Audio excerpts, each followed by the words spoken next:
മധുരയിലെ ശ്രീകൃഷ്ണ ജന്മഭൂമി അഥവാ കേശവദേവ് ക്ഷേത്രത്തെക്കുറിച്ച് നിങ്ങൾ കേട്ട് കാണും. ഇന്ന് കാണുന്നതായിരുന്നില്ല യഥാർത്ഥത്തിലെ ആ ക്ഷേത്രം എന്ന് പറയുന്നത്.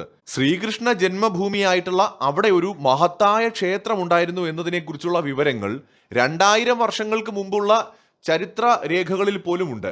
പുരാവസ്തു കണ്ടെത്തലുകളെക്കുറിച്ചും ചരിത്രപരമായ ചില വസ്തുതകളെക്കുറിച്ചും നമുക്ക് ഈ വീഡിയോയിൽ പരിശോധിക്കാം. സ്വർണത്തിൽ തീർത്തെന്ന് തോന്നിപ്പിക്കുന്ന വിധം തിളങ്ങുന്ന വിഗ്രഹങ്ങളും ആയിരക്കണക്കിന് മുറികളുമുള്ള ഒരു വലിയ ക്ഷേത്രം ഇവിടെ ഉണ്ടായിരുന്നു. ഇത് നിർമ്മിക്കാൻ കോടിക്കണക്കിന് ദിനാറുകൾ ചിലവാക്കി കാണും എന്ന് എഴുതിയത് ചരിത്രകാരനായിട്ടുള്ള അൽ ഉത്തുബിയാണ്. ഈ അൽ ഉത്തുബി ഗസ്നവി സാമ്രാജ്യത്തിലെ സുൽത്താനായിരുന്ന മഹ്മൂദ് ഗസ്നിയുടെ ചരിത്രകാരനാണ്. ഏതാണ്ട് 1000 വർഷം മുമ്പത്തെ കാര്യമാണ് ഇത്. മധുരയിലെ ഈ ക്ഷേത്രം ലോകത്തിലെ തന്നെ ഏറ്റവും മനോഹരമായ നിർമ്മിതികളിൽ ഒന്നാണ്. ഇതിന്റെ വലിപ്പവും കൊത്തുപണികളും വർണ്ണനാതീതമാണ് എന്ന് എഴുതിയത് 1650 ഫ്രഞ്ച് സഞ്ചാരിയായിട്ടുള്ള ജീൻ ടാവർണിയർ ആണ്. ഇദ്ദേഹമാണ് ഇങ്ങനെ എഴുതിയത്. പക്ഷെ ഇതിലെ കൗതുകമുള്ള കാര്യം, ഈ മഹ്മൂദ് ഗസ്നിയുടെ ചരിത്രകാരനായിട്ടുള്ള അൽ ഉത്തുബി കണ്ട ക്ഷേത്രവും 1650 ഈ ഫ്രഞ്ച് സഞ്ചാരി കണ്ട ക്ഷേത്രവും ഒന്നായിരുന്നില്ല. രണ്ടും ശ്രീകൃഷ്ണ ജന്മഭൂമിയിലെ ക്ഷേത്രം തന്നെയാണ്. പക്ഷെ രണ്ട് ക്ഷേത്രങ്ങളും വ്യത്യസ്തമായിരുന്നു. അവിടെയാണ് ഈ ക്ഷേത്രത്തിന്റെ വിചിത്രമായ ചരിത്രത്തെക്കുറിച്ച് നമ്മൾ അറിയേണ്ടത്.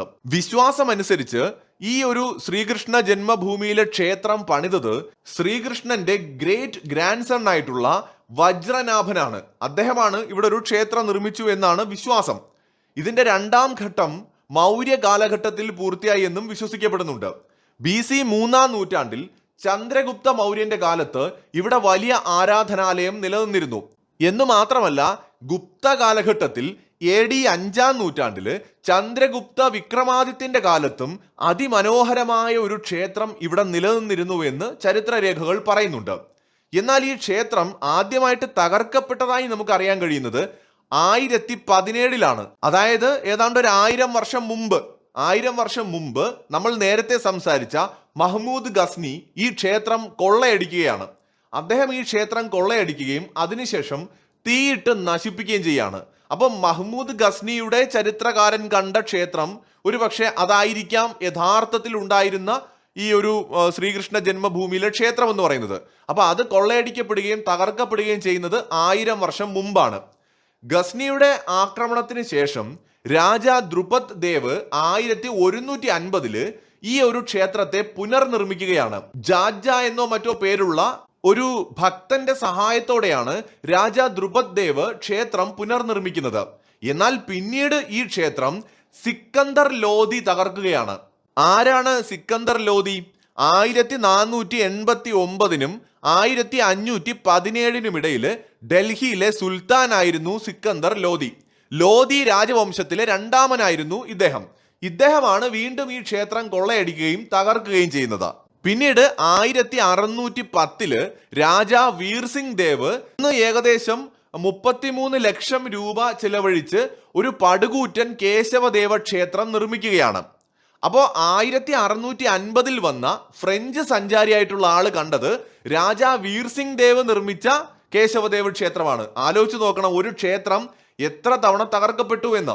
ഓരോ കാലഘട്ടത്തിലും സഞ്ചാരികളോ ചരിത്രകാരന്മാരോ കണ്ട ക്ഷേത്രങ്ങൾ വ്യത്യസ്തമായിരുന്നു എന്ന് മാത്രവുമല്ല, അന്നൊക്കെ ഇത് മഹാക്ഷേത്രമായിട്ട് തന്നെയാണ് നിർമ്മിക്കപ്പെട്ടിട്ടുള്ളത് എന്നതും കാണാൻ കഴിയും. എന്നാൽ പിന്നീട് വീണ്ടും ഈ ക്ഷേത്രം തകർക്കപ്പെടുന്നത് 1670 ഔറംഗസീബിന്റെ കാലത്താണ്.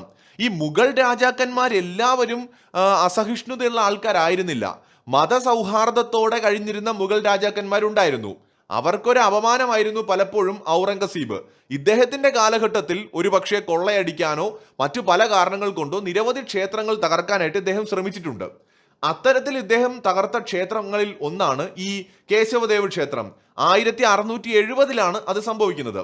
അതിനുശേഷം അദ്ദേഹം ഇതിന്റെ അടുത്തായിട്ട് ഒരു ഭാഗത്ത് ഷാഹി ഈദ്ഗാഹ് മസ്ജിദ് നിർമ്മിച്ചു എന്നാണ് പല ചരിത്രകാരന്മാരും പറയുന്നത്.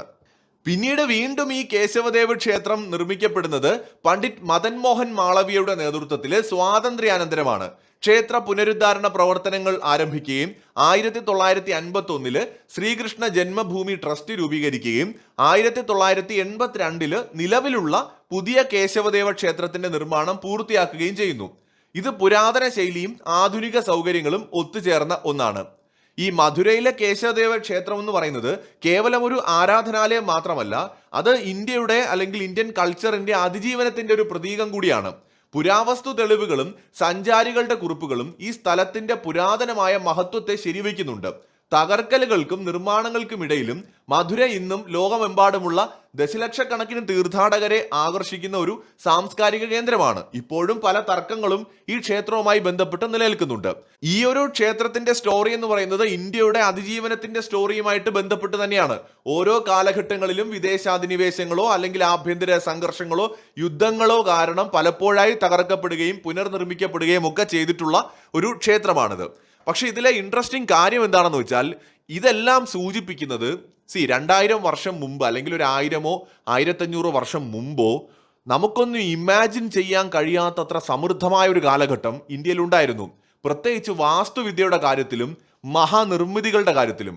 ഇന്നിപ്പോ ഇന്ത്യ എന്ന് പറയുമ്പോൾ നമുക്കറിയാം, പലയിടങ്ങളിലും അടിസ്ഥാന സൗകര്യങ്ങൾ പോലും വളരെ മോശമാണ്. ഇപ്പോൾ ഒരു കാലത്ത് കുറെ കാലങ്ങൾക്ക് മുമ്പ് നമ്മുടെ തിരുവനന്തപുരം എന്ന് പറയുന്ന കേരളത്തിന്റെ തലസ്ഥാനം നഗരം തന്നെ ഏറ്റവും മികച്ച ഇൻഫ്രാസ്ട്രക്ചർ ഉണ്ടായിരുന്ന ഒരു സ്ഥലമായിരുന്നു. എന്ന് വെച്ചാൽ മഴവെള്ളം കെട്ടി നിൽക്കാത്ത, മഴ പെയ്താൽ വെള്ളം കൃത്യമായിട്ട് ഓടയിലൂടെ പോകാനുള്ള ഫെസിലിറ്റീസ് ഉണ്ടായിരുന്ന, നല്ല ഡ്രെയിനേജ് സിസ്റ്റം ഉണ്ടായിരുന്ന ഒരു സ്ഥലമായിരുന്നു.